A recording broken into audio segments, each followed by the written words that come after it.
¿Todo bien? Vale, bien, siguiente. ¿Quién es Steve Austin el hombre y quién es Stone Cold Steve Austin el luchador? La diferencia entre Stone Cold Steve Austin el hombre y el luchador, básicamente, es que Stone Cold Steve Austin es exactamente eso. En realidad no sé cuál es la diferencia.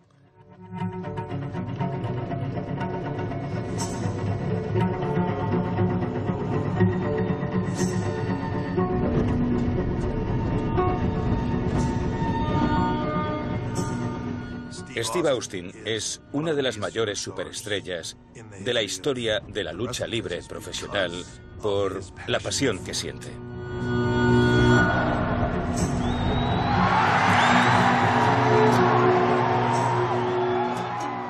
Tuvo un ascenso meteórico, algo muy rápido, que cambió toda una industria. Habla de los salmos, habla de Juan 3:16. Austin 3:16 dice, te he pateado el culo. En realidad la diferencia entre Stone Cold y Steve Austin solo es cuestión del entorno en el que esté. El personaje era alguien real. Su mirada contaba una historia real. ¿Y sabes por qué? Porque era una historia real. Pasó de ser un tipo de Texas a ser luchador y un icono de la cultura pop. Definió el carácter de una generación. Alteró el statu quo. Fue el actor principal en la reinvención total de la industria. Llevo tanto retirado que ya no lo echo de menos. No lo anhelo. No se puede sustituir, y no digo que yo pueda. Pero tampoco digo que hubiese algo en la vida que llevaba siempre viajando que me haga desear revivir aquella época. Hago lo que quiero cuando quiero en este maldito ring y nadie puede impedírmelo. Todo el mundo sabe que me llamo Stone Cold Steve Austin. Y si me voy al infierno, seguro que te llevo conmigo. Stone Cold Steve Austin, su reinado en la cumbre no tuvo igual. Steve Austin cambió la forma de jugar a esto. Nunca habrá nadie como él. Es el responsable de lograr que la WWE fuese más de lo que hubiésemos pensado. A la gente le atrae la energía que aporté a la profesión. ¡No! ¡Toma ya!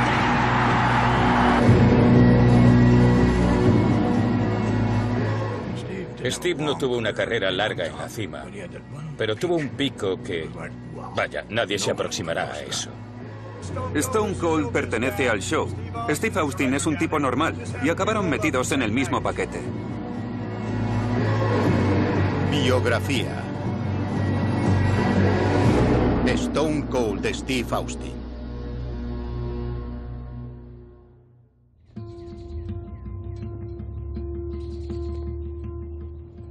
Nací en Austin, Texas, pero no me quedé allí mucho tiempo. Me crié en un pueblo llamado Edna. Estoy orgulloso de ser tejano, nacido, criado y educado. Es duro. Es una región de vaqueros y es escabrosa. Y creo que la reputación de Texas nos precede, como el hecho de ser de ese estado. No es un pueblo tan pequeño. Tenemos unos cuantos semáforos. Todos se conocen entre sí. Teníamos una casa enorme, amarilla, con 2000 metros de terreno. Crecer en una familia grande fue genial. Scott es el mayor, luego Steve, después Kevin, Jeff y luego yo.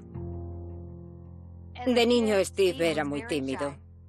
Sí, era muy tímido. Era tan tímido que cuando llamaba al Dairy Queen para pedir unos tacos o lo que fuera, ponía a mi hermana al teléfono. Jenny, ¿pides tú por mí? Es 7 años mayor que yo. Me llamaba a la cocina y me ponía al teléfono con Dairy Queen para hacer su pedido. Superé mi timidez al descubrir el fútbol americano en secundaria. Usé el deporte para obtener más confianza en mí. Me fijé en él cuando iba a secundaria. Yo era el entrenador. Él era un portento físico, podría decirse. Empezamos a jugar en primaria. Que yo recuerde, lo único que quería era hacer ejercicio, comer bien y muscularse. Comíamos Little Debbie's y cereales Captain Crunch y él estaba con su batidora, sus proteínas, sus huevos duros. Y yo pensaba, ¿quién hace eso? Él lo hacía. Yo era running back y no era muy rápido, pero pesaba 90 kilos y la media en esa posición era de 75 kilos. Así que no me bloqueaban mucho y corría de norte a sur porque no era rápido como para correr de este a oeste, arrollaba a la gente. Un gran estudiante de la Sociedad Nacional de Honor. En el instituto Steve no bebía cerveza ni montaba follón como yo. Cada fin de venían mis amigos, nos sentábamos en el patio a beber cerveza. La liábamos y nos divertíamos. Y Steve se asomaba por la ventana. ¡Callaos, estoy intentando dormir! Era popular, pero tenía unos sueños y unas metas muy altas. Practicaba para firmar autógrafos. Estábamos en la cocina y escribía su nombre de distintas formas para ver cuál le iba mejor. Me pedía mi opinión y le decía, ¿qué? ¿De qué va esto, tío? Primero quise ser una estrella del rock, pero no sé cantar ni tocar instrumentos, así que me olvidé de ello. Canal 39 presenta Houston Wrestling. Un día mi madre estaba en su silla leyendo su revista favorita. Cambié de canal y descubrí un canal de lucha libre. Era Houston Wrestling. Por algún motivo, la iluminación, el pabellón lleno de humo y el hecho de que un luchador sangrara como un cerdo caló hondo en mí. Me dije, ¡santo cielo! Me enamoré de la lucha aquel día. De pequeños solo había 3 canales y ponían Houston Wrestling cada domingo y Steve lo veía siempre. Si yo quería ver otra cosa me decía, tío, verás la tele cuando acabe el wrestling. Y parece que sí, que les dijo a sus amigos y a mis hermanos que algún día sería luchador. Dijo esas palabras. ¡No me lo puedo creer! Al ser de un pueblo pequeño, nadie se fija en ti. Tienes que trabajar mucho y tienes que lograr que te vean. Y él fue capaz de hacerlo. Al acabar secundaria fui a la preparatoria de Wharton County y me ofrecieron una beca para la Universidad de Texas. Y a ese nivel el deporte ya era más serio. Ese es el joven del que hablamos. Ha sido una buena jugada. Es de Edna, Texas. Sí, una buena jugada de Steve. Corre bien, mejora con cada partido. Ya no disfrutaba con el proceso. No mucho. Me refiero al proceso de mi educación. Estaba más que harto de hacer trabajo de investigación. Álgebra 2 y cálculo me estaban quemando. No era lo que quería. No me gustaba la uni y quería irme. Y me fui.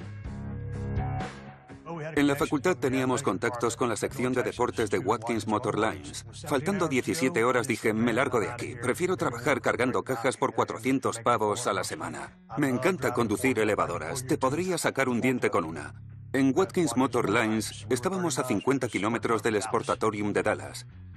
Me iba allí con mis amigos, bebíamos cerveza, lanzábamos cosas a los luchadores y la liábamos buena. El Sportatorium era el mejor sitio del mundo, ambiente personificado.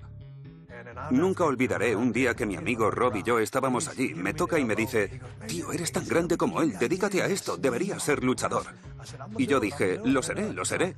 Quería serlo desde hacía tiempo. Me fui a casa y 2 días después cambio de canal y veo el anuncio de la Academia de Lucha de Chris Adams. Y me dije, eso es. Esa es mi entrada. Hola amigos, soy Gentleman Chris Adams y os traigo ilusionantes noticias sobre nuestro campamento de 3 días de lucha en mayo. Pasaréis 3 días completos ejercitándoos en el mismo ring que veis en la tele, aquí, en el famoso Sportatorium. Algo que me sorprendió cuando llegué el primer día. Yo creía que iba a haber un montón de monstruos parecidos a mí, asesinos que querían entrar en el negocio de la lucha, pero solo había gente normal, de la calle. No sé si estuve con Steve, tanto como vi a Steve. Me lesioné en un combate y me fui a lo que llaman el puesto del vigía, para que familiares y amigos pudieran ver los combates, y resultó ser la primera lección que Gentleman Chris Adams daba en su nueva escuela de lucha. Y unos amigos y yo nos reíamos de lo malos que eran algunos alumnos. Todos, excepto un tipo de pelo rubio largo, con un claro don para el deporte. Estaba claro que tenía don, sea lo que sea. Él tenía ese don. Entró en la lucha de mediados a finales del 89. Austin empezó a luchar con la USWA, la Asociación Estadounidense de Wrestling. Luchaba en Memphis, en Texas y en todos los puntos en los que tenía presencia la USWA. Llegué a Nashville y necesitaba un sitio donde vivir. No sabía dónde ir y me dijeron, prueba en el Congress Inn, en Dickerson Pike. Me fui allí y me registré. Y no tenía dinero, así que cada semana o cuando tenía pasta suficiente pagaba la renta. Eran tiempos difíciles y no tenía hornillo, no tenía microondas. Y recuerdo ir al supermercado, comprar unas latas de atún y unas patatas. Y de desayuno, comida y cena comía atún con patatas. Tras unos días se me acabó el atún y para el desayuno, comida y cena, pelaba una patata y me la comía cruda. Muchos chicos terminaron viviendo con bailarinas. Sí, muchos sabían dónde había bufés, esos de todo lo que puedas comer, sabían dónde estaban. Tenías que buscarte el modo de sobrevivir. Hubo una época en la que pasaba las noches en mi coche. Una vez gané $11.000 en un año. E hice 16.000 kilómetros con mi coche. Apenas te las arreglabas. Viajabas 600 kilómetros para ganar 10 míseros dólares. Ganaba 15 o 20 pavos por noche haciendo viajes de 600 kilómetros. No daba ni para comer. Recuerdo que llamé a mi madre y me preguntó cómo estaba. Le dije, mamá, ¿es posible que por mi cumple me mandes 40 pavos? Fue la única vez que les pedí dinero a mis padres. Unos días después, mi madre me mandó 2 billetes de 20 pavos. Significó mucho para mí, porque pude comprarme algo para comer. Eso es hacer lo que se espera de ti. Y decidí pasar hambre o hacer lo que fuera porque no tenía un plan B. Quería ser luchador profesional y si debía lograrlo así, era lo que iba a hacer. Me presenté a mi primer combate en Memphis. Y Dutch Mantel era el promotor. Me presenté a Dutch Mantel, le dije, hola, soy Steve Williams y vengo a luchar. Dijo, ¿te llamas Steve Williams? Aquí no te puedes llamar así. Ya tenemos a Doctor Muerte Steve Williams y sería confuso. Y me dijo, tienes 15 minutos para pensar otro nombre. Y se piró. Yo llevaba 2 meses en el oficio, en un territorio nuevo, y no conocía a nadie ni sabía qué hacer. El combate iba a empezar y tenía que tomar una decisión importante. Me dice, ¿qué se te ha ocurrido? Le dije, nada. Y dice, eres Steve Austin. Y empecé llamándome Stunning Steve Austin. Llevaba una bata con lentejuelas.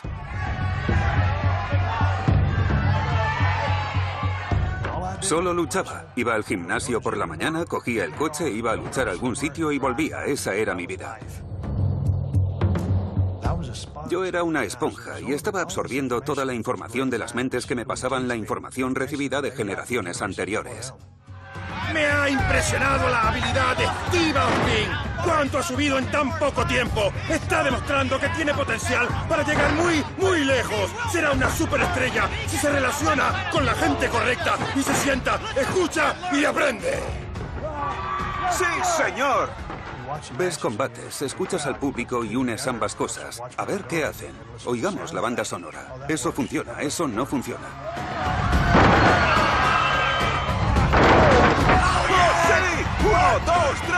En aquella época, la USWA les daba a los luchadores la oportunidad de ganar entre 10 y 30 dólares por noche. La ventaja era que los podía ver alguien de la WWE o de la WCW y que se lo llevara y fuera su ángel de la guarda para que pudiera ganar más dinero. Creo que está claro que Stunning Steve Austin tiene un fantástico futuro por delante en este deporte.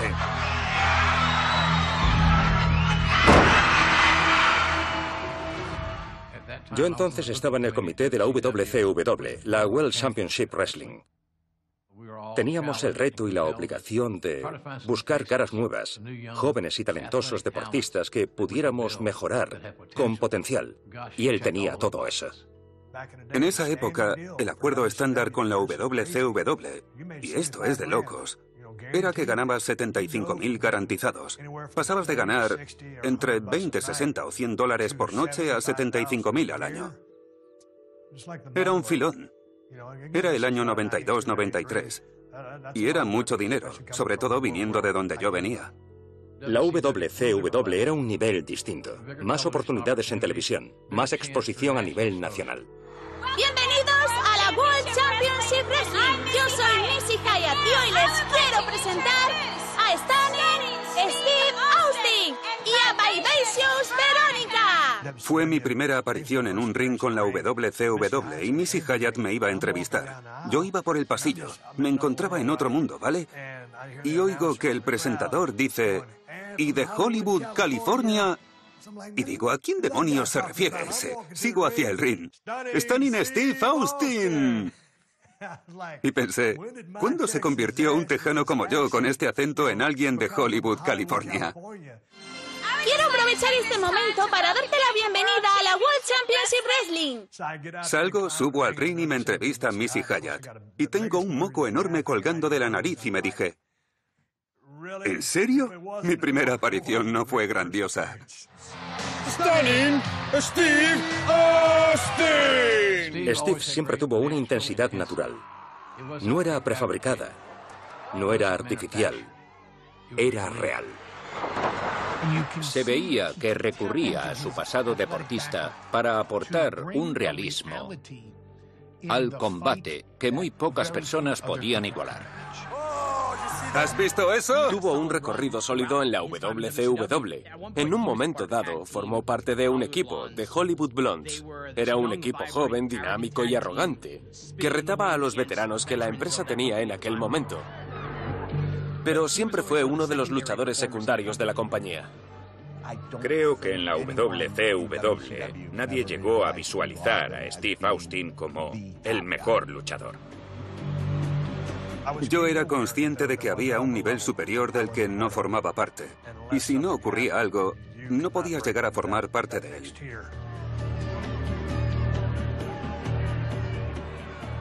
Estéticamente no tenía el look adecuado, no tenía la imagen apropiada, no les parecía vendible. ¡No quiero verte delante!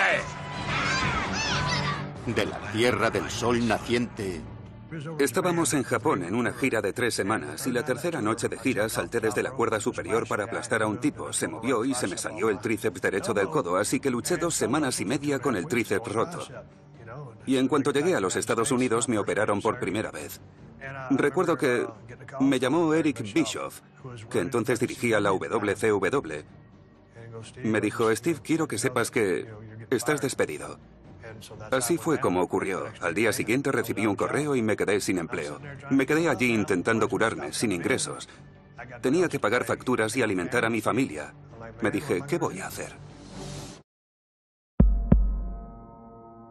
En septiembre del 95 yo era el dueño de la ECW y estaba al frente de la dirección creativa. Alguien de la WCW me avisó de que Steve había sido despedido y lo llamé y le dije, «Hey, ¿te han despedido?» De inmediato suena el teléfono. Era Paul. Paul me llama y me dice, «Chico, quiero que vengas y trabajes para mí». Le dije, «Paul, no puedo trabajar, tengo un tríceps roto». «Oh, tío, lo siento, no puedo hacer nada». ¿Puedes hablar?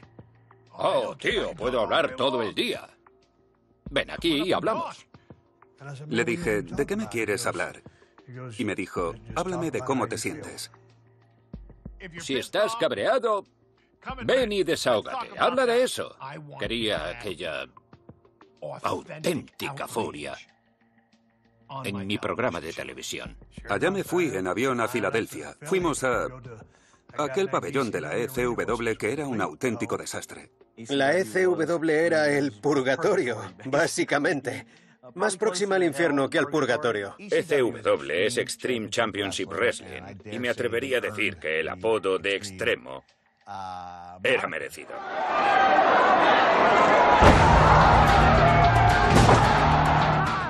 En la ECW nos obsesionaba ofrecer combates que iban a redefinir la industria.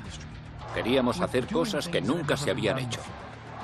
Había mesas, alambre de espino, sangre y tripas que volaban hacia el público. Cogíamos a inadaptados. Si había una isla para luchadores inadaptados, era la ECW. ¡Dios mío! Yo era el nuevo en su territorio. ¿Cuál es mi misión? ¿Mi meta? ¿Quién soy? ¿Qué soy? Estás como perdido. Nunca olvidaré la noche que hice una promo. Duraba 7 u 8 minutos y yo empecé a hablar. Era de una sola toma. Y Todo lo que dije era lo que sentía. Hace 2 semanas, cuando Eric Bischoff le dijo a su secretaria que le dijera a su secretaria que me dejara un mensaje en mi contestador para que llamara a Eric Bischoff. Y luego llamé a Eric Bischoff y él me despidió por teléfono. Te vamos a dar el título nacional y luego te llevaremos aquí y serás el aspirante número 1 y pelearás por el título. ¡Nada de eso ha pasado! Cuando terminé la promo y se apagó el foco, todos los presentes aplaudieron. Un aplauso cerrado y muy merecido. Se pudo expresar de un modo que no podíamos o no nos permitían en la WCW. Después de contenerme o de que me frenaran en la WCW o de que nadie creyera en mí, supe que tendría que correr ciertos riesgos. Se notaba que estaba motivado, que tenía un interés personal y lo estaba haciendo bien. Mucha gente dice que tal vez eso fue el motivo de que Stone Cold hubiese surgido. ¡La Steve manía va a inundar la ECW, colega! ¡Estoy! ¡No voy a hacer esto!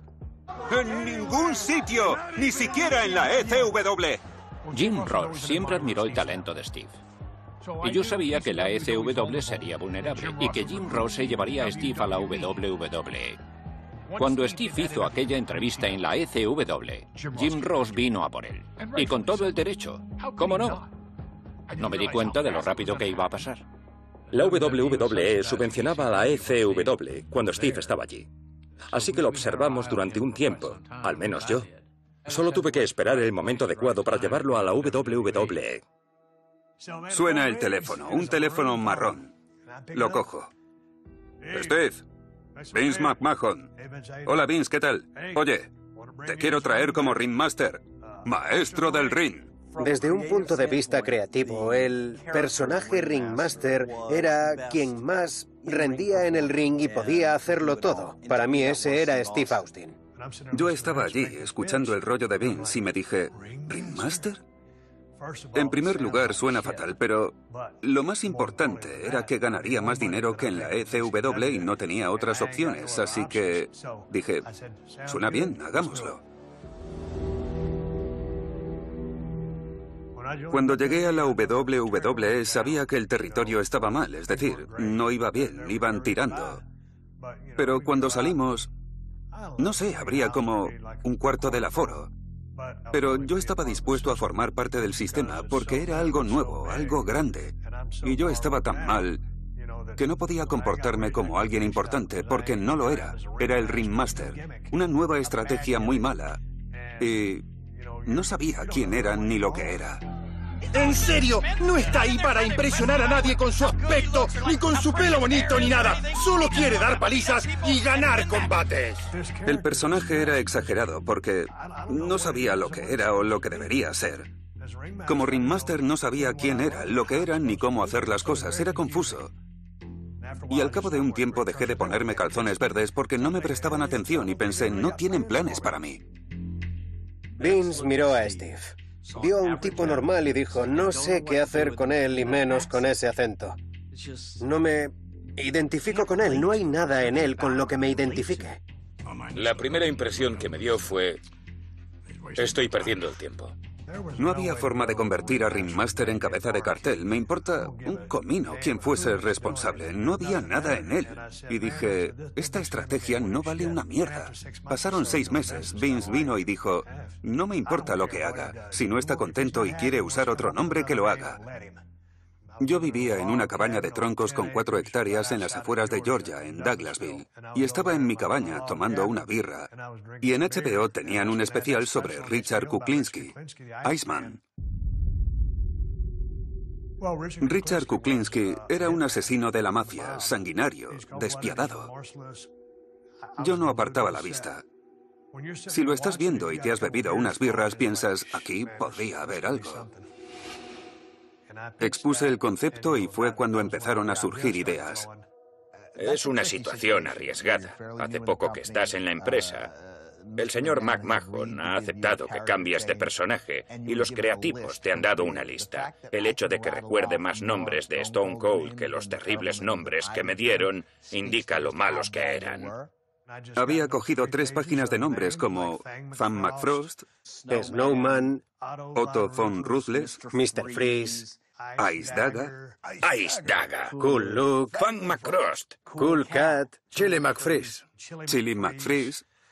Los peores nombres que uno se pueda imaginar. Teniendo en cuenta los muchos nombres de Austin, si fuera Fan McFrost o Chili McFreeze no tendríamos esta entrevista. Mi esposa me había hecho un té y me dijo, bébetelo antes de que esté helado. Y me miró y dijo, ahí tienes tu nombre, Stone Cold de Steve Austin. No soy un genio, pero cuando dijo ese nombre supe que era idóneo y dije, es un buen nombre. Y quería ser de Victoria, Texas, porque me pareció que sonaba bien. Pero, ¿quién es este tipo? ¿Quién y qué es Stone Cold de Steve Austin? Encargué unas botas negras. Siempre relacioné el negro con villanos como Darth Vader, Oakland Raiders y demás. Y va bien con mi imagen. Recuerdo que una vez estábamos en Pittsburgh, a punto de trabajar en el Mellon Arena, y yo tenía el pelo al cepillo. Me miré al espejo y pensé, ¿qué haces, tío? Entonces me afeité la cabeza y fue cuando empecé a jugar con el bigote, que al final se convirtió en una perilla. Y cuando ya tuve la perilla fue cuando mi look pareció un poco más amenazante y conseguí la imagen que quería.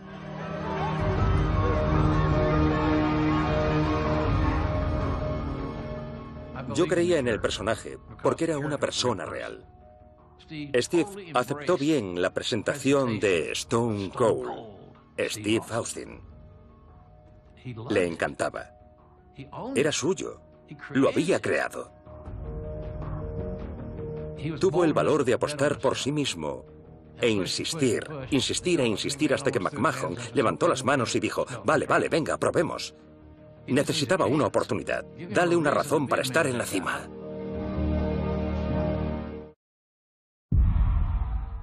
Del 95 al 96, Stone Cold empieza a meterse en su personaje y luego crean el torneo Rey del Ring que tendría lugar en junio. El Rey del Ring es una noche de pago por visión. Todos los luchadores pasan por este torneo y el vencedor será la próxima gran estrella. Ese es el mensaje de la compañía, que van a tratar de promocionarlo y a conseguir que ascienda. Ya estaba planeado entre bastidores. Triple H iba a ganar el Rey del Ring, pero poco antes, Triple H fue castigado por su papel en algo llamado la ovación final. Hicimos algo prohibido en la lucha libre. Nos juntamos en el Madison Square Garden, Triple H, Kevin Nash, Scott Hall y yo. ¿Qué? ¡Dios mío! ¡Dios mío! Expresamos una verdadera amistad que no tenía nada que ver con lo que ocurría en la WWE ni con el punto de vista de ninguna trama. Conseguimos una ovación final mucho mayor de lo que nadie quería que consiguiéramos. No estaba bien visto y Triple H se metió en un buen lío. ¿Sabías que estabas en la lista para ganar el Rey del Ring? Sí. Ya lo había hablado con Vince. Esto es lo que quiero hacer, el Rey del Ring. Y para mí, ese era el siguiente nivel, ¿verdad? Y entonces todo eso se esfumó. En el orden jerárquico, al mirarlo, veías quién necesitaba ese impulso y quién necesitaba solo un empujón. Steve era ese hombre. Entro en el edificio arrastrando mi maleta y oigo una voz. Era Vince, me dice, Steve, que sepas que dentro de 2 semanas ganarás el Rey del Ring. Me alegré mucho. Porque cuando ganas el Rey del Ring recibes un buen empujón y antes de eso yo no tenía planes de futuro.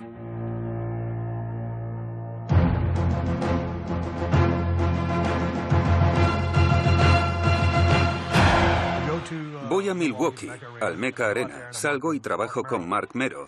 E hicimos una cosa, luchamos, me da una patada en la boca y terminamos el combate. Le gano, pero tengo un corte en la boca. Me llevan en ambulancia al hospital y allí me cosen. 14 puntos en el labio superior.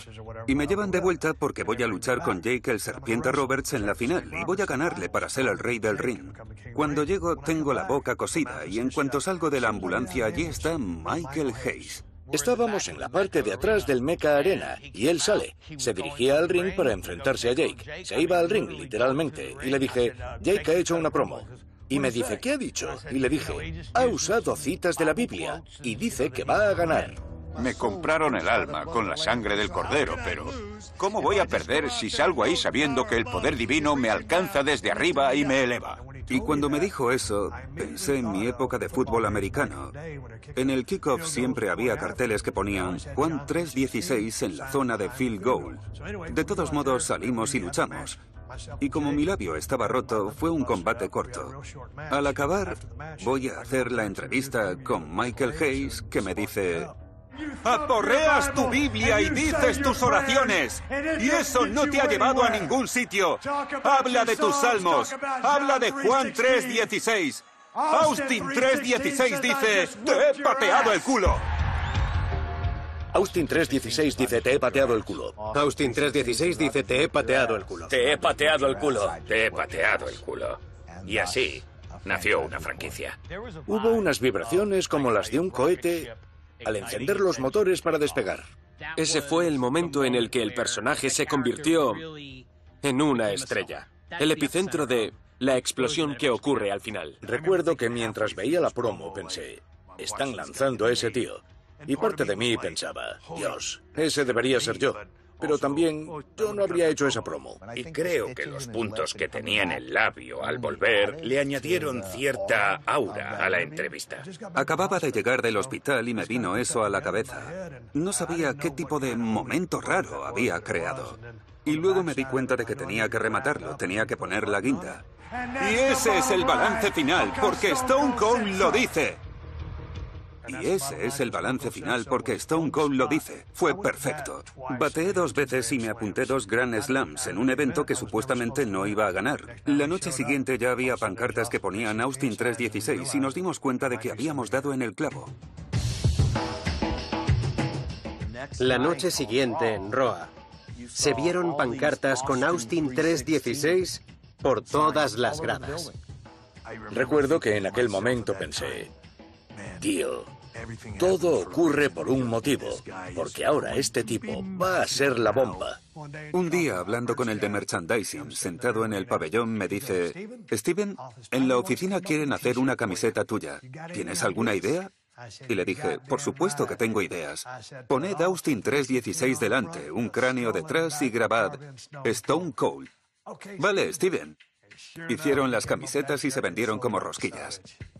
A partir de ahí, cuando tenía la oportunidad de hablar, había tal intensidad que no podías evitar querer ver esa parte. Su forma de andar, de acechar a sus rivales, de mirar a la gente, tenía una mirada fría. Y como ya estaba a ese nivel, no podías evitar pensar, quiero ver qué va a hacer.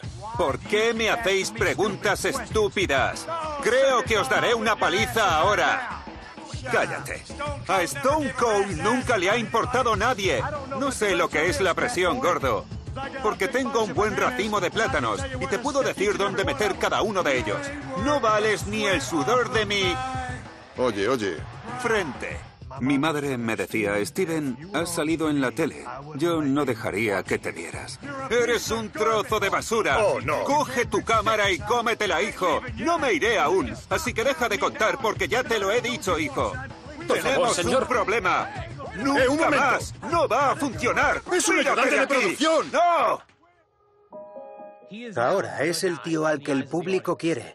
No puede hacer nada malo. Quieren ser parte de ese caos, de esa energía. Quieren vivir la experiencia de ver a Stone Cold Steve Austin actuar.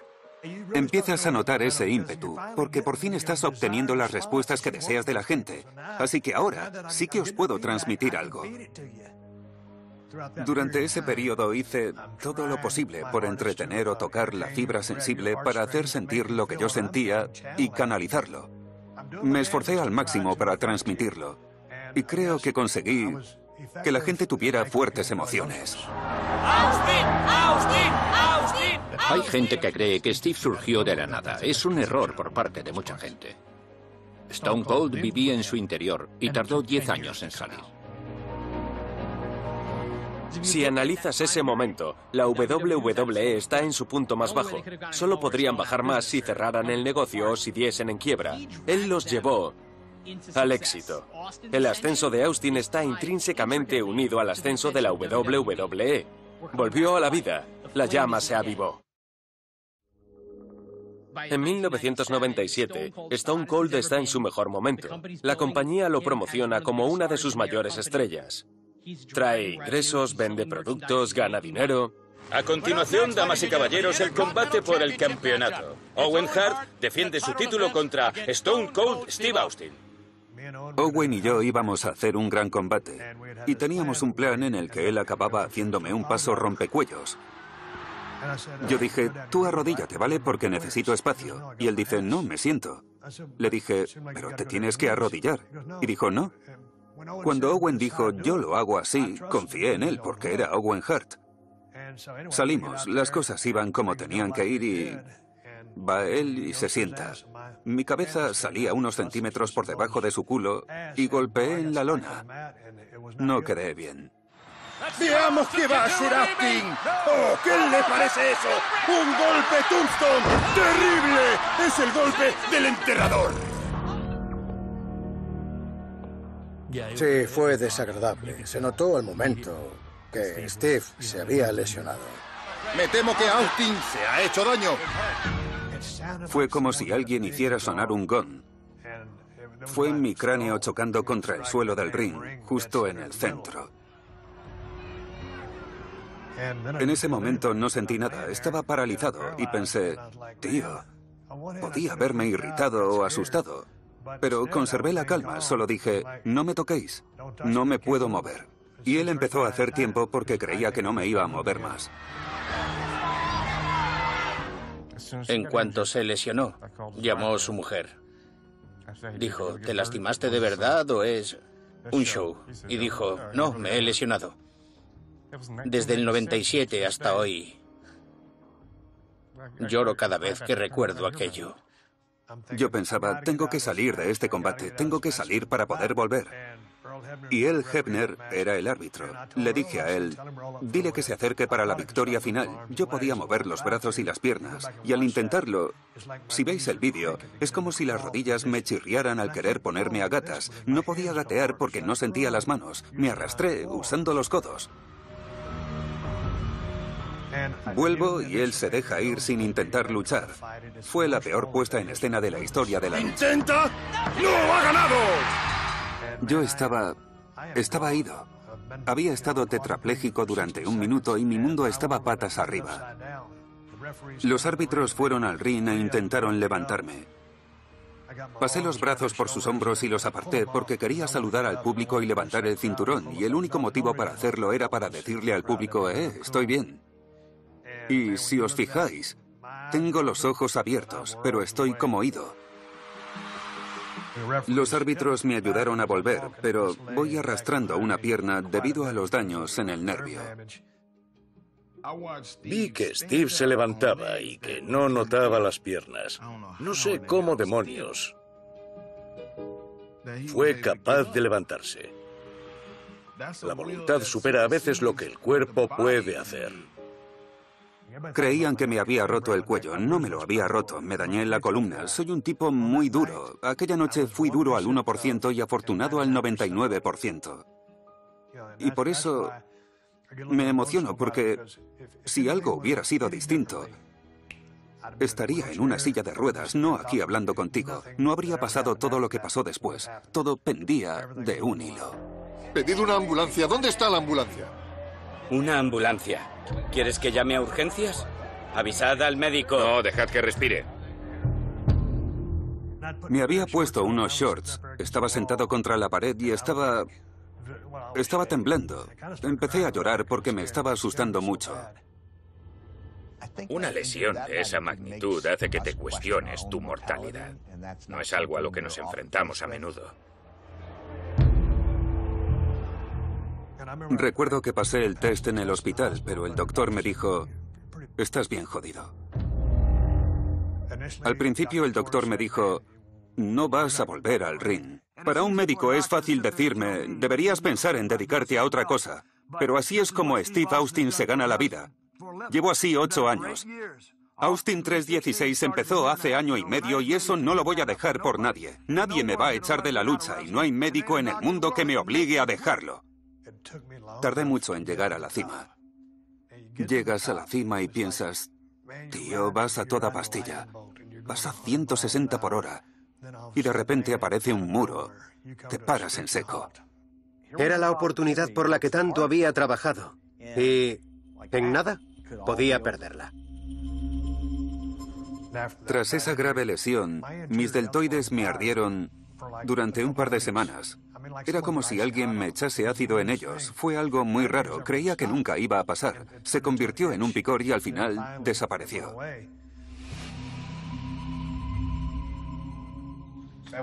Cuando veo aquel golpe, cuando me llevaban los árbitros y veo cómo voy arrastrando la pierna izquierda... Sí, es duro verlo. Notaba frío. Tenía esa pierna como si... Vaya. No me respondía. Cuando te lesionas la columna y te ocurre eso, es algo irreversible. Ya. Bueno, tengo un poco de atrofia o algo parecido. Al dejar la lucha libre, le pregunté a luchadores de 5 a 10 años mayores que yo, ¿cómo os encontráis? Sí, sé lo que me viene encima gracias a ellos, porque han pasado por lo mismo que yo. Nunca me ha dolido el cuello. Vaya. Muchos piensan, Steve se cayó sobre la cabeza, aplastó una vértebra y tiene mal el cuello. Yo me siento bien. Sí. De vez en cuando, si estoy mucho tiempo sentado, cojeo un poco. Solo tengo que estirar un poco. Pero no me puedo quejar de nada. Ya. Tras las operaciones y el desgaste de tanta gira, lo cierto es que a pesar de todo me encuentro bien. Lo mejor para la WWE y para Steve fue que superaron esa lesión y a él le fue mejor todavía.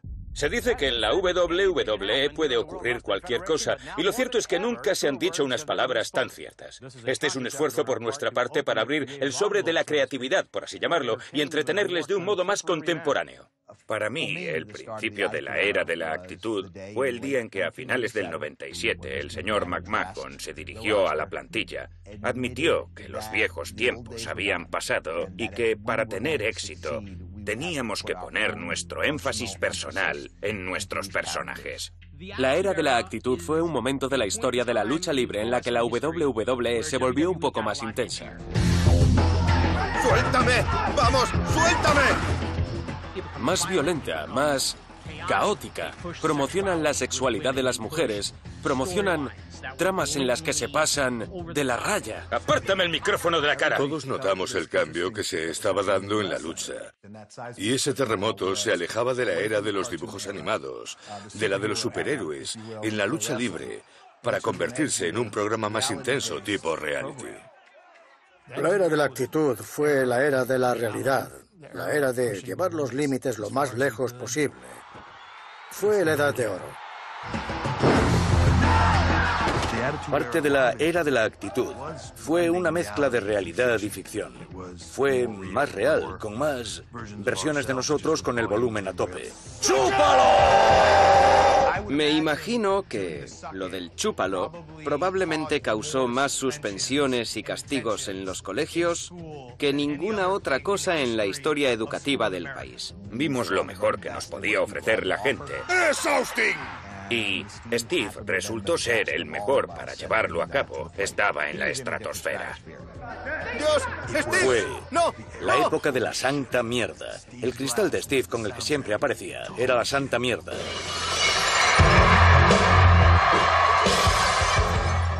Pasara lo que pasara. Santa mierda. Ese fue el momento. Se me pone la piel de gallina al hablar de ello.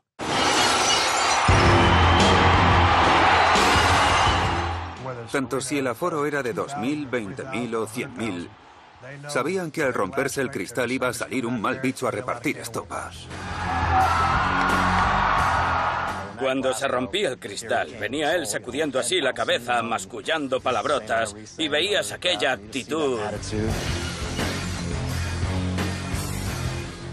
Recuerdo la primera vez que oí romperse el cristal y él dirigiéndose al ring. Fue la primera vez en mi vida que se me puso la piel de gallina. 20.000, 40.000, 60.000 personas volviéndose locas. Me dije, quiero ser como ese tipo. En ese momento dije, quiero ser luchador profesional. Era el andar de un hombre que había viajado, que había saldado sus cuentas, que había aprendido el oficio y que se había superado a pesar de lo que los demás pensaran de él. Este tipo no es vendible, jamás traerá dinero. Al final la empresa me eligió. Ese era el tipo que iba hacia el ring. El personaje Stone Cold tenía una imagen muy basada en la realidad, que no es sobre lo que se construyó esta industria, por lo que toda la era de la actitud fue introducida como una extensión de la personalidad que sacó a la luz Stone Cold Steve Austin. Y eso lo convierte, en muchos aspectos, en el ser humano y el personaje fundamental de la historia del wrestling. Teníamos que subir un poco más, teníamos que crecer un poco más. El éxito de Stone Cold en la era de la actitud se puede atribuir a muchas personas. Pero para que un héroe estelar llegue a tener éxito, tiene que tener villanos reales y viables. Vince McMahon fue el mayor villano de la era de la actitud, sin duda. Vince aparecía y de algún modo te quitaba eso que como fan deseabas desesperadamente y te volvía loco. Por eso la era de la actitud fue tan popular, por la rivalidad entre Vince y Stone Cold. Vince y yo estábamos hechos el uno para el otro, para trabajar juntos. Vince era único porque era el dueño. Tenía una disputa conmigo, era una trama real. ¡Bésame el trasero!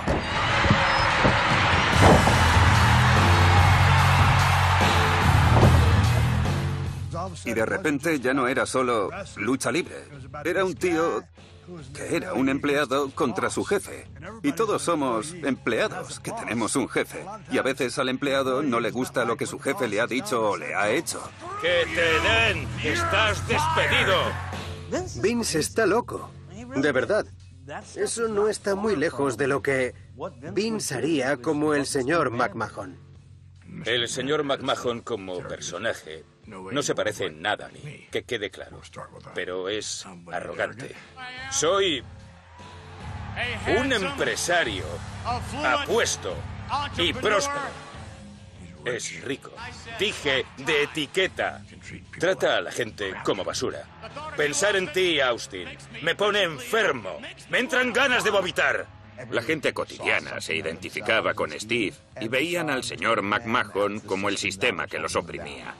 Nadie, ni menos el señor McMahon, le dice a Stone Cold Steve Austin lo que tiene que hacer y no hay más que decir. Era el héroe de la clase obrera. Stone Cold Steve Austin contra la máquina. Steve era la furia contra la máquina. ¡La serpiente de Cascabel está aquí! ¡Dios, no me lo puedo creer! ¡Es uno de los corbetes de la colección del señor McMahon! ¡Es un coche de $50.000! En aquella época, todos querían ser Stone Cold Steve Austin. Captó los sentimientos de todo el mundo a la perfección. ¡Eres el desgraciado más tonto del mundo! Conmigo Vince era como un niño en una pastelería porque siempre quiso ser luchador.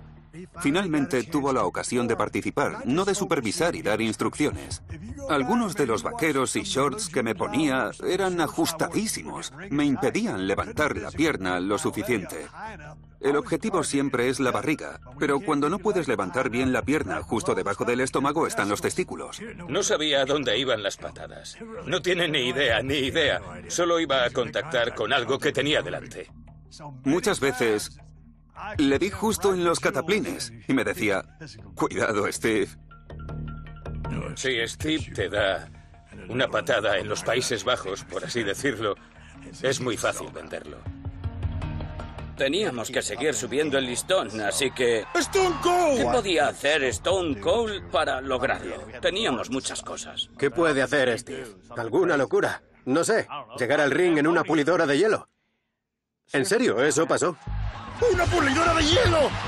¡Cuidado, va a chocar! El incidente de la pulidora llevó a Vince al hospital. Vemos al señor McMahon vía satélite. ¡Quiero zumo de manzana! Aquello fue estupendo. Llego allí... ¿Qué pasa, doctor? Déjelo en mis manos. ¡No!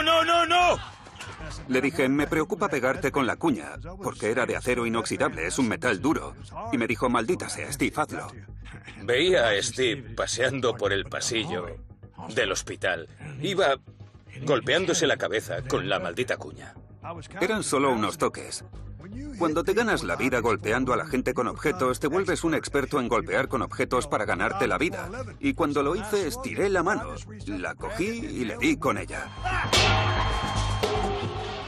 No es ballet, como se suele decir. ¡Ayúdenme, por favor! ¡Esto te va a doler más a ti que a mí!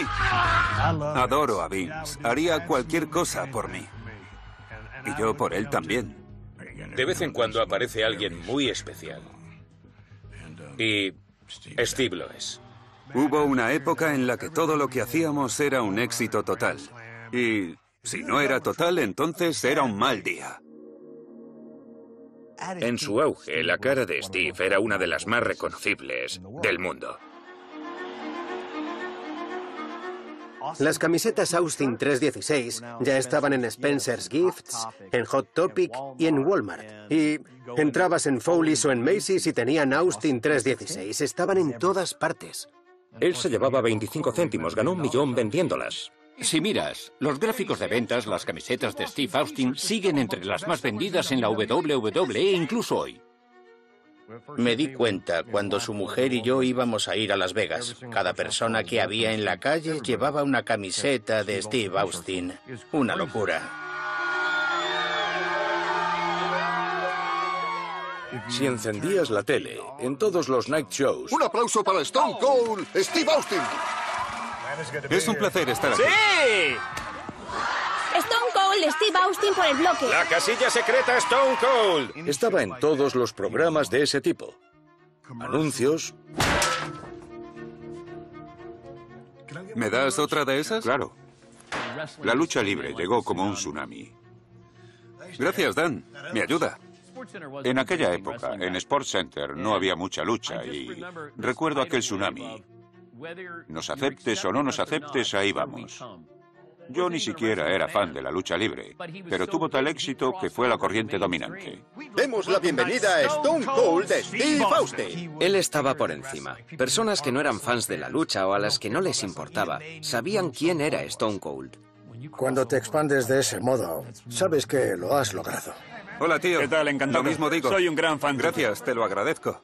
Cuando Austin 316 alcanzó tanta fama y todos sabían de qué iba, estábamos en un aeropuerto con predicadores, sacerdotes y otros religiosos y uno me dijo, oye, ¿te importa firmarme un autógrafo? Yo dije, claro, pensé que estarías enfadado conmigo por inventar lo de Austin 316 y él dijo, eso da igual. El legado de Steve nos pone difícil a nosotros el ser estrellas de la WWE. Su impacto se nota a un nivel con el que no podemos compararnos. Lo intentamos, pero siempre habrá alguien en algún sitio que diga, bastante bien, pero no eres Stone Cold.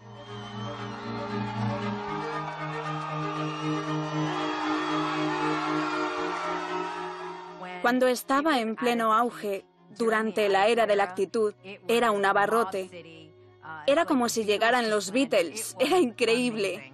Parece glamuroso, pero tenías que viajar muchísimo. Tiene que gustarte mucho la profesión para pasar por eso. Es cuando realmente empiezas a evaluar toda tu vida.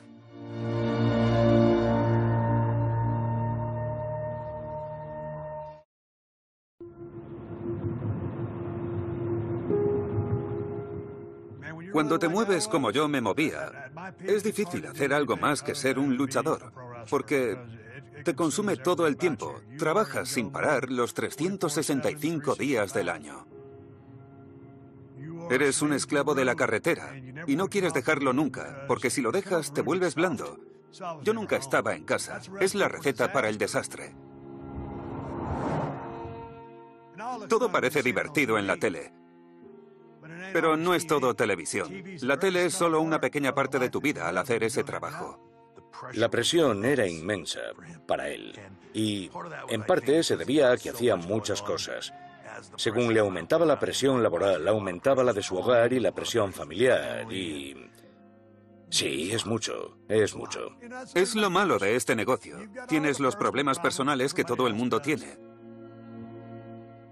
Tengo 2 hijas. Stephanie Britt es la mayor. Cassidy Sky es la menor. Creo que fui a casa cuando Stephanie nació. Fui en avión. Estaba en Nueva York, en el Garden. Cogí un avión y estuve allí cuando nació. Y tan pronto nació, la cogí y le di el primer biberón. Cogí otro avión y esa misma noche estaba en Pittsburgh trabajando. Lo cierto es que los hombres que estaban casados y tenían familia estaban más casados con la carretera y con la profesión. Para tener éxito en esta industria tienes que estar dispuesto a estar lejos de casa una gran cantidad de tiempo. No hay otra forma de hacerlo. Es una vida muy difícil, de verdad lo es. Si tienes familia, es muy difícil para todos. Creo que por eso hay un porcentaje tan alto de divorcios y cosas de ese tipo. Intento no tocar ese tema. Sabía cómo era la vida familiar. Era insatisfactoria. Una fuente de consternación. Una fuente de llantos infantiles y de tristeza. Una fuente de esposas infelices. No es una decisión consciente, dejo a todos en segundo plano, pero decidí divorciarme. Cuando pasas por un divorcio es un caos y obviamente estás distraído.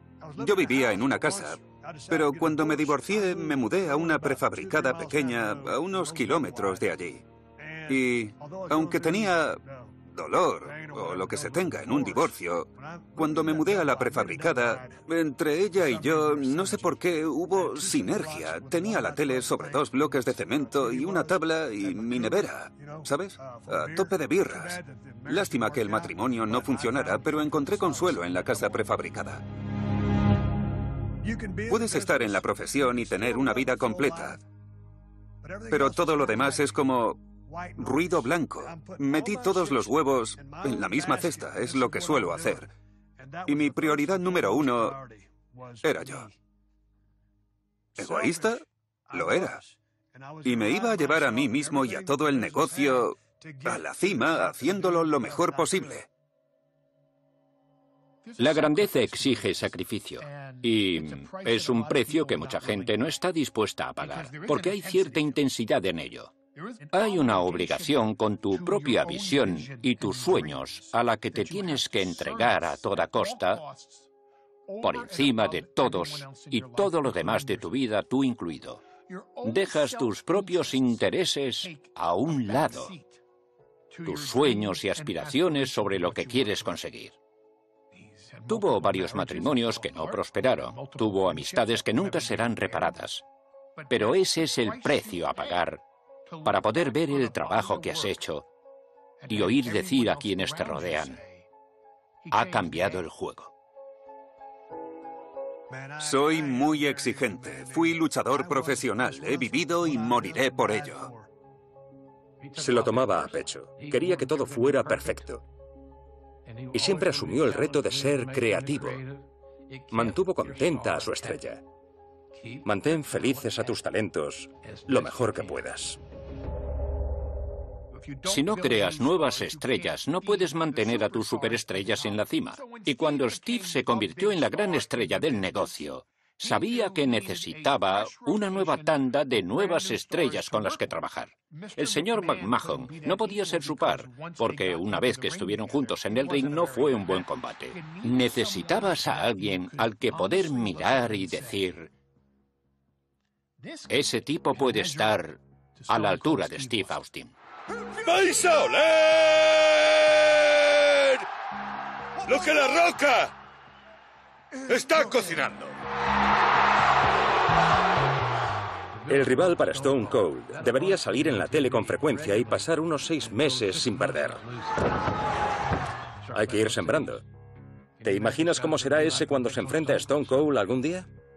En mis 2 primeros años en el oficio, vi cómo Steve Austin llegaba a la cima y conseguía aquella increíble popularidad. Y yo observaba desde la sombra.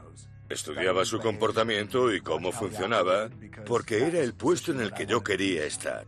Y creo que él lo sabía. Recuerdo ver cómo cogía impulso y empezaba a establecer una relación con el público. Empezaba a mejorar. Tenía algo. Tengo que ver esto. Recuerdo que me dijo algo como: ahí hay algo, chico. Ahí hay algo.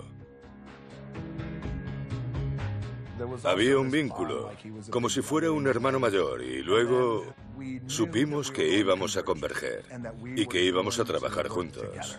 En lo que respecta a La Roca, el mejor libro jamás escrito se titula La Roca contra Stone Cold Steve Austin.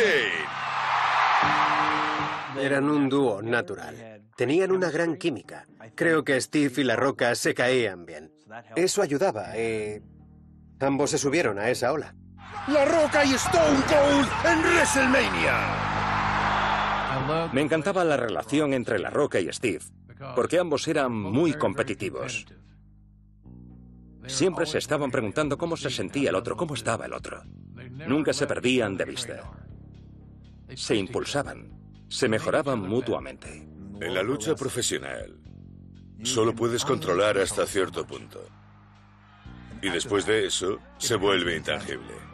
La Roca ha requisado una cámara. ¡Puede hacerlo todo! ¡El juego de La Roca se ha acabado! Y lo intangible, lo que todo el mundo busca, es la química. Yo sabía exactamente lo que él iba a hacer siempre. Y él sabía lo que yo iba a hacer siempre. Y eso es algo especial que uno nota. Es como ver a dos cometas surcando el cielo y chocar. No ocurre nunca. ¡No! ¡Un golpe luz express! Creo que fue la cúspide, fue el pico más alto. Y Steve Austin y La Roca eran las grandes estrellas del negocio. Luchábamos por la misma cosa, que era el puesto número 1 en la empresa, en un momento en el que la empresa estaba lanzada. En realidad era aire enrarecido y luchábamos por ese aire enrarecido, pero con mucho cariño y mucho respeto. Era divertido y era un privilegio ver algo como aquello. El encuentro de dos grandes talentos. ¡Hay nuevo campeón! Fue un viaje estupendo.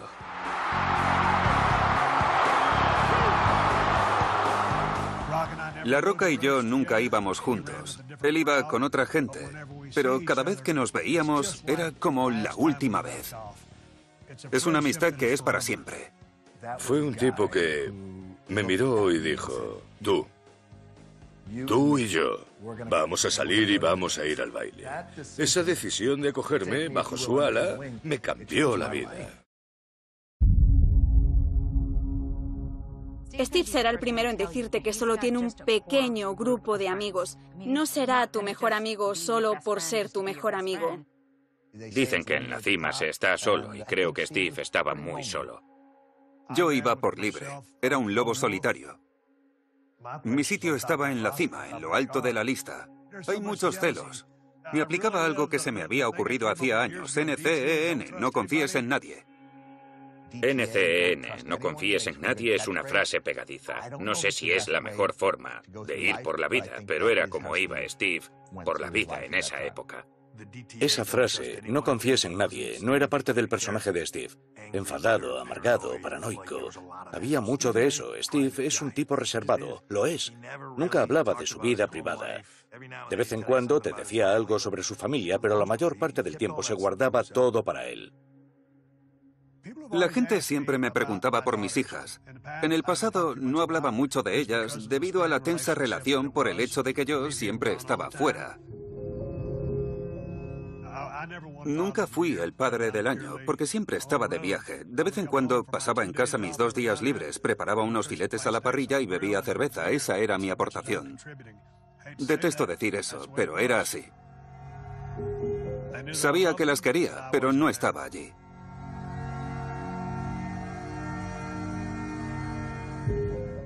En 2001, mi mujer se llevó a las niñas a Inglaterra a ver a su familia.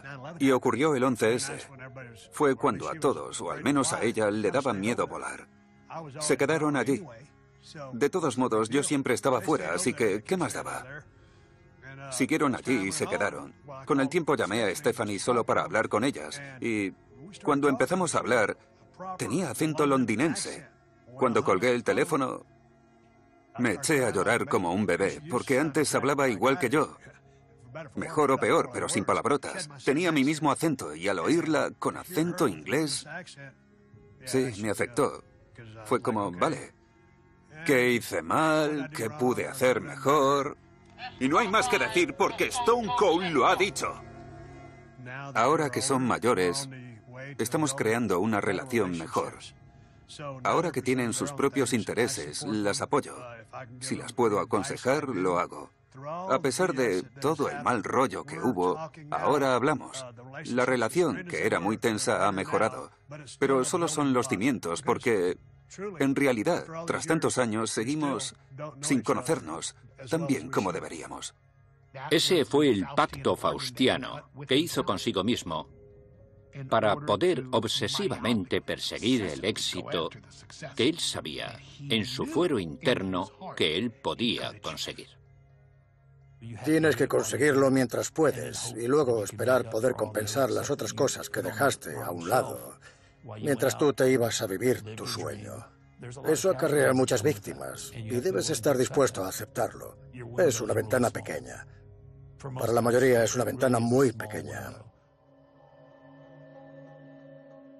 Siempre le parecía que perdería su sitio si no estaba de gira.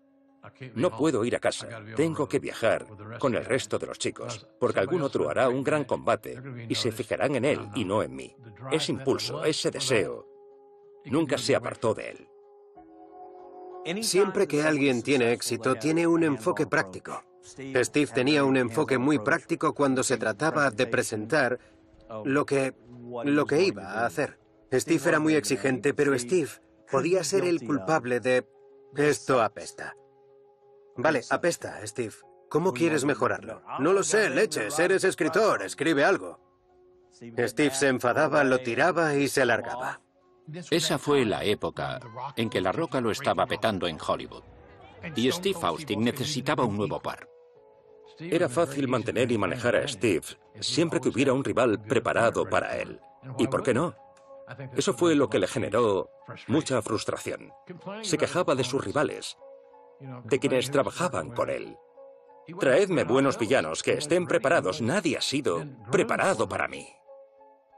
El proceso le había fallado. Cuando la parte creativa empezó a empeorar, le afectó más profundamente que a muchos otros, porque creía que los cimientos estaban fallando. Yo decía, tío, ¿qué está pasando aquí? Cuando has trabajado tan duramente para ser quien eres, no quieres perderlo. Me enteré de que los creativos tenían en mente para Steve a Brock Lesnar. Vince me lo confirmó. Esta noche peleas con Brock y vas a perder. Era muy prematuro que Steve y Brock lucharan sin una promoción. Era un combate que podía llenar pabellones, pero no había historia detrás. Había sido improvisado y no significaba nada. Jim Ross me llama con el creativo de Monday Night Raw. Resumiendo, me dice que le voy a hacer un trabajo a Brock Lesnar. Le dije, ¿en serio? Pues si ese es el caso, no me presentaré. Y claro, me desperté, me tomé 2 Bloody Marys, cogí el avión y me volví a San Antonio. Estaba cabreado. No era por perder o ganar. Dejaré que me gane cualquiera siempre que haya un motivo, que signifique algo y que haya dinero detrás. Así que dije, no lo voy a hacer. Y me fui a casa, se acabó, punto. Y me costó mucho respeto de mis pares y mucho dinero. Pero fue lo que hice. Como ellos dijeron, cogí el balón y me fui a casa. Me sentí como si nos diese una patada en las pelotas. Me sentí como si... ¿Qué le pasa? ¿Cómo piensa de ese modo? 3 llamadas. Vince me llamó 3 veces. Me dejó un mensaje de voz en cada una. No le devolví las llamadas. No quería hablar con él, seguía furioso. Y durante 6 meses me dediqué a pescar, cazar y beber. No en ese orden necesariamente. Tomé muchas malas decisiones. Y el tiempo pasaba. Al final estaba mirando el correo y había una postal de Jim Ross. No me esperaba una postal de Jim Ross. Tío, solo es un saludo. Para saber si estás bien. Si algún día quieres hablar, llámame. Y entonces noté que era un amigo que me echaba un cabo. Lo llamé. Era cuando había aquellos móviles con tapa. Quemé 2 baterías hablando con Jim. Hablábamos durante horas. De la vida, de fútbol. Repasamos su matrimonio, sus relaciones. Necesitaba mucho hablar. Me dice, oye, ¿crees que si un día os dejo al viejo y a ti a solas podéis volver a hablar? Yo dije, me encantaría. Se encargó de la reunión entre Vince y yo. Y pensé, tío, o nos peleamos o nos abrazamos. Empezamos hablando. Debatimos, le dije lo que pensaba y volvimos a entendernos y poco después volví a trabajar. Hola, Steve. Me alegro de verte. Genial. Cuando volví sabía lo que había hecho. Recuerdo que fui a hablar con todos los del vestuario. Sí, les pedí perdón a muchos chicos y me lo concedieron.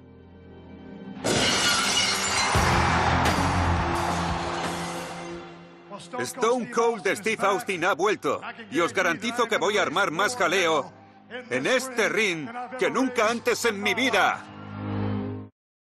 ¡Un golpe Stone Cold Stunner!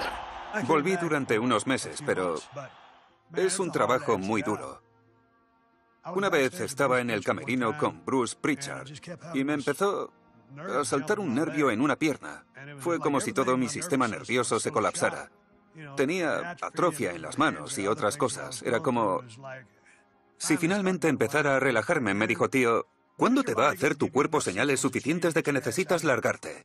La sensación era que se había esforzado todo lo que podía y era hora de no querer seguir esforzándose. Creo que Steve vio todas las señales. No me imagino lo angustioso que tuvo que ser para Steve tomar la decisión de que su carrera se había acabado. Tuvo que resignarse al hecho, hasta aquí ha llegado el personaje. Entonces surgió la pregunta contra quién lucharía y cuál sería el resultado. Siendo de la vieja escuela, Steve quería terminar bien. Quería que fuera La Roca. Se lo debía a La Roca.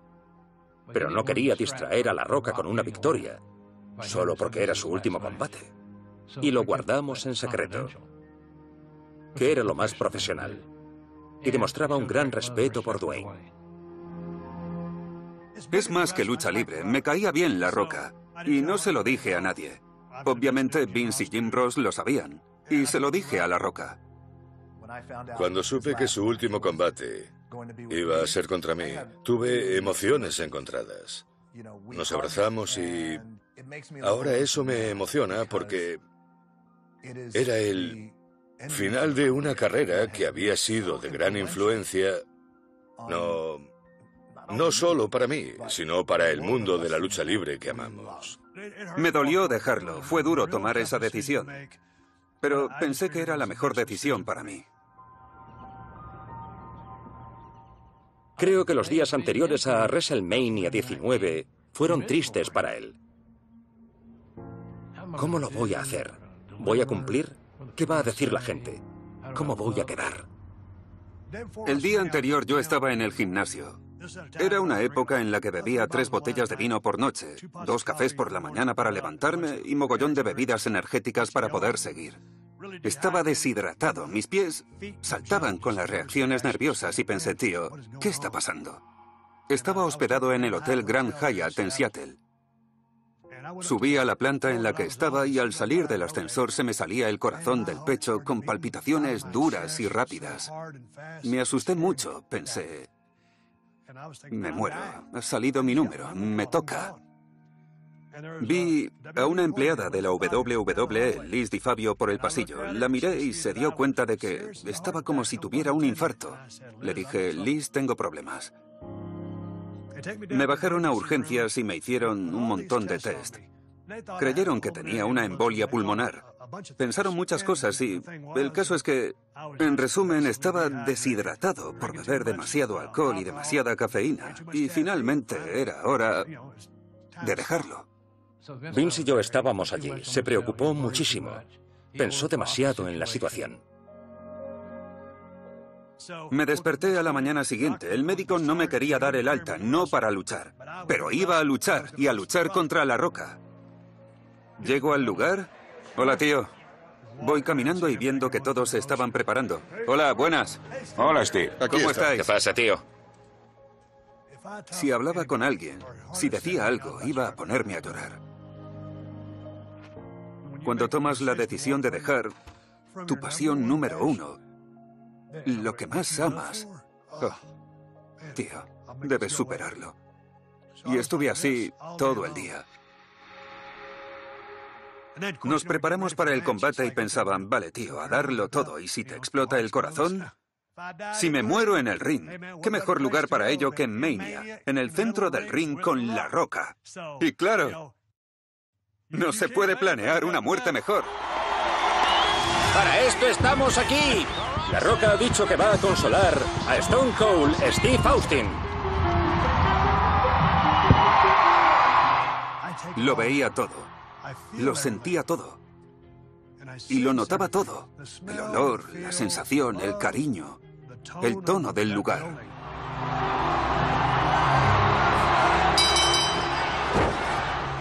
No es más que un combate de lucha libre entre dos de los más grandes que han pisado un ring. ¡Oh, qué dolor! ¡Dios mío! ¿Y La Roca lo logrará? ¡Allá va! ¡Oh, un hard rock bottom! ¡Un buen rock bottom! ¡Bajo la pierna! ¡Y se acabó! Cuando contó el árbitro, fue como... Estaba tirado y fue como si me quitaran 500 kilos de ladrillos de encima. 70.000 personas en directo, 2 millones viéndolo en pago por visión. Estábamos tirados en el medio del ring. Me incorporé y... recuerdo que empujé de allí al árbitro, a El Hebner. Sabía que me iba. Sabía que no me quería ir y que me costaba mucho tomar esa decisión. Bajé la cabeza hasta el oído de Steve y le dije... Nunca podré agradecerte todo lo que has hecho. Y le dije, te quiero. Recuerdo estar allí ante 70.000 personas diciendo, yo también te quiero. Le dije que lo quería. Textualmente, también te quiero. 2 tíos malos y grandes diciéndose el uno al otro que se quieren delante de millones de personas. Me pareció el momento de decírselo a Steve, porque en nuestro mundo no hay otro momento en el que seamos más francos y abiertos, más vulnerables que en aquel momento justo allí. Cuando cuentan hasta 3, solo somos 2 hombres que hemos hecho un viaje increíble. Se me pone la piel de gallina recordándolo. Era el momento para decirle, te quiero y no te lo puedo agradecer lo suficiente. Lo que hace que la carrera de Steve fuera distinta a la de la mayoría fue lo rápido que triunfó, lo alto que llegó y el poco tiempo que tuvo para disfrutarlo. Estaba viendo el final de algo que nunca se repetirá. El fin de un momento de un género de la cultura pop que nunca se repetirá. Ahora puedo disfrutar de la vida que tengo por delante.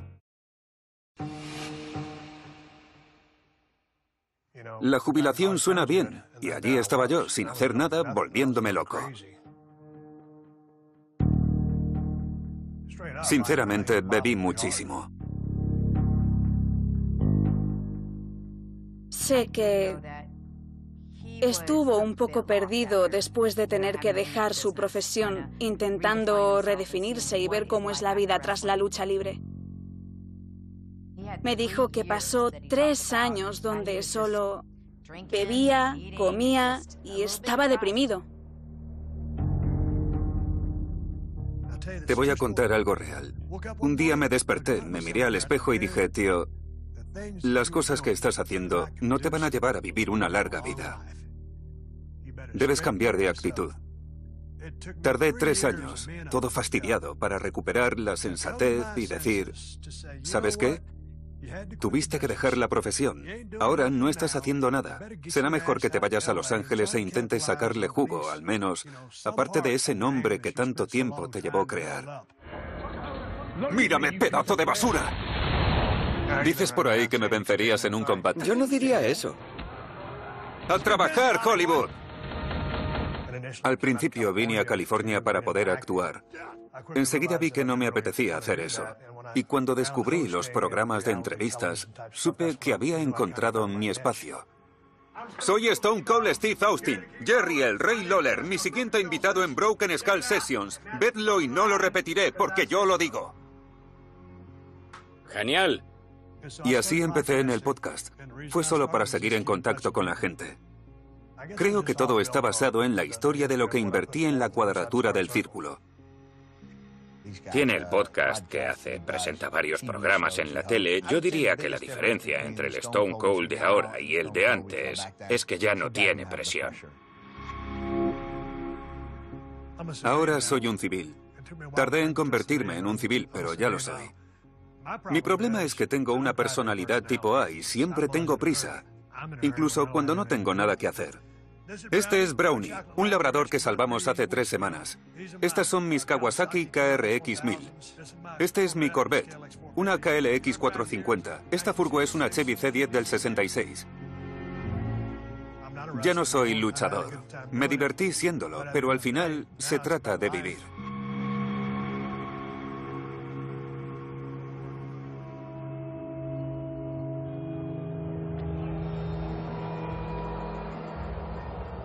Cuando sales al ring, estás delante de los clientes que pagan. Y ahí es donde debes ser la persona que ellos perciben que eres en la tele.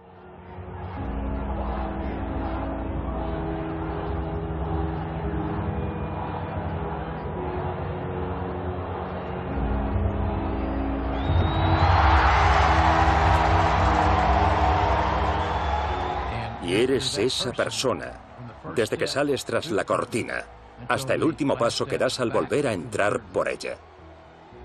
Allí eres como un actor. Habla de los salmos. Habla de Juan 3:16. Austin 3:16 dice: te he pateado el culo. ¡La Stone Cold Stunner! ¡Lo ha logrado! ¡Lo ha logrado! Nadie le dice a Stone Cold Steve Austin lo que debe hacer. Y no hay más que decir. Porque Stone Cold lo ha dicho. Cuando vuelves a cruzar la cortina, eres un ser humano. Y esos seres humanos, al volver a pasar por la cortina, se preocupan. ¿Lo he hecho bien? ¿Les he gustado? ¿He hecho todo lo que sé? ¿He maximizado mis minutos? Al volver a pasar, es cuando vuelves a la realidad. Esa cortina es importante. Y cómo pasas por la cortina y cómo reaccionas a ambos lados de ella marca en gran medida tu éxito en el mundo de la lucha.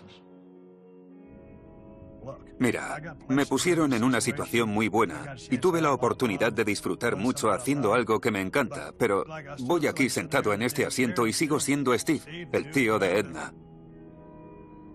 En mi mente y en mis ojos, ese soy yo. Es lo que puedo decir.